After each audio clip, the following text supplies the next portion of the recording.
Alright guys, I'm gonna be showing you guys quick another breakdown video. I had a lot of people asking me what is a FVG, what is a IFVG, right? So there are indicators that you can use to mark these out. So fair value gap, let's see one like this one. Holy moly, do not use that one. Do not use that one. It's better to just use your eyes. So they're kind of hard to see when you first, when you're first looking at it. But I'm gonna show you guys something. Let me see if I can find a good. Actually, we're just gonna start from the beginning. So a fair value gap contains. Get your pen and pencil, pen and paper, iPad, MacBook, whatever you got. It's a 3-candle pattern, and you see them. Once you see them, you can't unsee them. But it's kind of hard to see them at first. There's 3 candles, right? So let me find a good one that doesn't have a lot of stuff by it. All right, so we're gonna do this right here. So here is a fair value gap right here, right? We're gonna mark it out, and I'm gonna show you guys how to mark them out. It's a 3-candle pattern. So basically a fair value gap is basically when you have one candle here, which is the first candle, you have a second candle, you have a third candle. The first and third candle, and I'm gonna box them all in just so you can understand it. And we're going to, so I'm trying to help you guys out real quick. Let me take this midline off. So just look at everything in this box. Just these 3 candles in this box. So the wick of the first candle and the wick of the third candle are not touching. So what's that gonna cause? It's gonna cause a gap, right? And this is a red FVG. You wanna know why? Because we're moving down and it's a red candle, right? So this is what we're gonna do. We're gonna make this red. Red FVG. I'm gonna show you what it looks like, what it's supposed to look like when there's not an FVG there. All right, so we're gonna box these 3 in here. Now, let's go this over some. Look at this red candle. This is the first one. This green candle as the second one. And this green candle here is the third one. As you see, the number 1, I wish I could. Sorry, I thought I heard something. This first candle, the red one, you see the wick? The top of this wick is touching the third candle, the bottom of this third candle. So when it's not touching, it will look like this. As you see, look, this green candle here, 1, 2, 3. So green candle is number 1, this candle is number 2, this candle is number 3, right? As you see, this candle here, the bottom of this candle's wick, think of it as a candle, because these are all called candles. If you don't know what a candle is, please leave this video, go on my Discord, and watch the video on what a candle is, right? Candle body is the body, the wick, think of it like a candle wick, the little stick part. If this, see how this isn't touching the top of this one down here, and it creates a gap. Now, these gaps can be very big or very small, right? Let me see if I can find a small one. And once again, when there's no gap, here's a great example of a no gap, right? When there's no gap.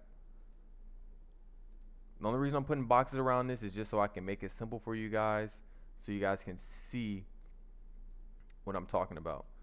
So I'm going to show you guys something. Okay, bet. So we're gonna put this here. Oh, it's not even gonna let me do it. Whatever. So if you look at my mouse, don't look at this one. If you look at the bottom, the 943 candle. This one here will be considered, and this can be at any candles. This is candle number 1 for this example. This is candle number 1. This is candle number 2. This is candle number 3. It's a 3-candle pattern. No more than 3. It has to be 3. It's no more than 3. As you see, the top, do this right here.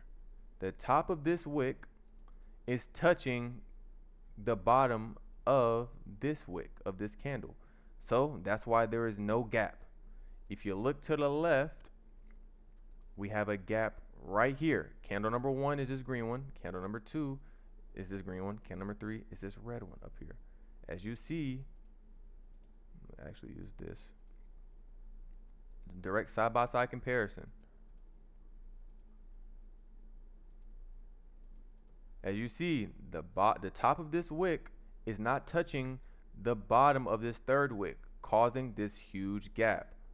This is what a fair value gap is. It's causing this huge gap, and price likes to bounce off of these gaps. And if you watch my last video, you've seen the strategy, you've seen everything. This is all taking place from the same day. So I'm going to show you guys something. Boom. We're looking. There's a gap right here. The reason I draw my gaps this big is just because it gives me room. But to keep it simple, I'm just going to do it just like this. Just so you guys can see. Just like this. As you see, the bottom of this green candle did not touch the bottom of, I'm actually moving this out the way for you guys. The bottom of this green candle did not touch the top of this red candle. So it creates a gap. In the middle candle is going to be where the gap is. Price likes to come back into the gap. So we're going to delete all this. And we're going to mark out the gap. Just what you like to do is mark out the gap just so you can see it. And as you see, we got multiple taps into this gap. Right? We formed the gap using all 3 candles. 1, 2, 3. Right? 1, 2, 3. And you're probably like, why is he talking to me like a baby? Because it gets like that, because it's better for it to be simple. So we got the gap. We came down, we touched the gap. It doesn't have to close inside, it just can wick inside of it. And as you see, we tapped inside of it, rejected down, came back up, just follow my mouse, came down, came back up, tapped it again. And as you see, when we tap the gap, because it's a red fair value gap, we're going to turn this red. It tapped into it again, came all the way down. As you see, it made another one right here. It can close inside of it. As long as it doesn't close through it, it's valid. I'm going to show you guys examples of that as well. You see, we close inside, close back outside, went all the way down. It's just, think of it as just like a little trampoline. It just came out, bounce off that, right? And it's a red fair value gap because the middle candle is red, right? The gap is formed from a red candle. I'm going to show you a green fair value gap, right? As you see, this is a green fair value gap right here. Candle number 1 is at 932. Candle number 2 is at 933. And candle number 3 is at 934. As you see, the 932 candle and the 934 candle are not touching. They're just not touching. If you want to keep it that simple, they're not touching.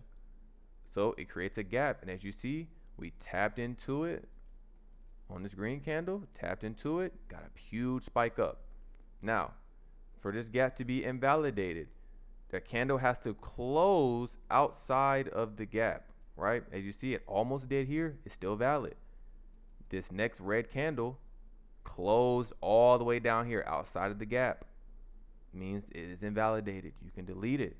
It doesn't. It's no matter. It doesn't work anymore. It's not a trampoline anymore, right?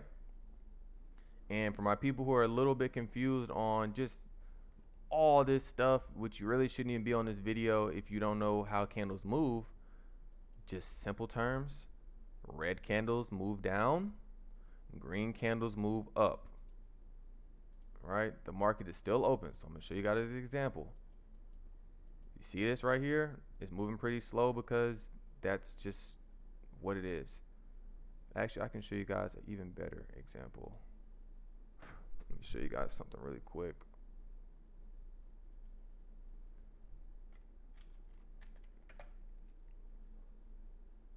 This is the prop firm platform, right? All these lines are for me. So you guys, I can delete all this stuff. We're going to, you look at this, right? See how smooth this is? Red candles move down and it can flip. See, when it's red, it's pushing down, right? We got 8 seconds, 7 seconds. Hopefully this next one is green so I can give you, look, it's green, it's pushing up, right? When it's green, it's pushing up. When it's red, it's pushing down. Think of the wick as a trail of where it's been, right? See, we pushed up, we came back down, but the top part of the wick is where price went. See, it's coming down. It's like a little pole, like a little stripper pole. It's going up, going down, going up, going down, going up, going down, right? As you see, would you look at that? A gap, a red fair value gap, right? We tapped it, big rejection, and look what we're doing. We're pushing down a little bit. Look at that in real time. This is live market. This is in real time, right? Boom. When you look at that, tapped into it, and we're coming down. Now it's not gonna happen all the time. Every fair value gap is not equal. Some will get tapped into and will just dump. Some don't do anything. So, right, that is a fair. So you got the green ones, green fair value gap, right? 3 candle, and they're both 3 candle sequence. Green fair value gap, right? Then you got a red one. A red one. Now, like I said, you can search through indicators, type in FVG, and some of them will mark them out for you. I just find it better. I don't like a lot of stuff on my screen, so I just can look and see. Right? Let me show you an inverse fair value gap. Perfect example. When a fair value gap gets inversed, right? We see we got a red one right here. When we went to tap into it, we should look at that. We closed out the top. Usually when it gets inverse, price will keep going to seek out another gap. So it could come all the way up here. It could come a little bit, but usually it'll inverse and it'll go to another gap, right? So that is what a fair value gap is. This isn't a video on how to use them really. This is a video on how to identify them, how to look at them, how to find them, and once you see them, you can't unsee them. It's just ripping the little blindfold off, man. And as you see, they're everywhere. My people who already see them, you're probably like, wow, I see them all. Just these are for people who don't know how to use them and don't really know what they are. And as you see, you can see them everywhere. They're everywhere. They're on every time frame. We're on the 1 minute. We can go up to the 4-hour time frame. Right? And if your chart's messed up, you know how to maneuver the chart, right click reset chart view. Look at that. They're on every time frame. Red fair value gap. Right? Right? Green one. Right? Another one. I'm not doing it as neatly as I should be, but just trying to show you guys that they're everywhere. Red one. Right? Right? Red one. Right? Green one. They can stack on top of each other. Green one. Right? Green one. They're everywhere. So this is a little quick video on what a fair value gap is and how to identify them. And yeah, so one of my next videos is going to be showing you guys how to use them to your advantage to make a little bit of money. So yeah, quick video for you guys. Hope you guys enjoyed the video. If you got any questions, join the Discord. I'm trying to wait for my stuff to get verified, but the Discord link will be in the description. Just copy and paste it and you should be able to join.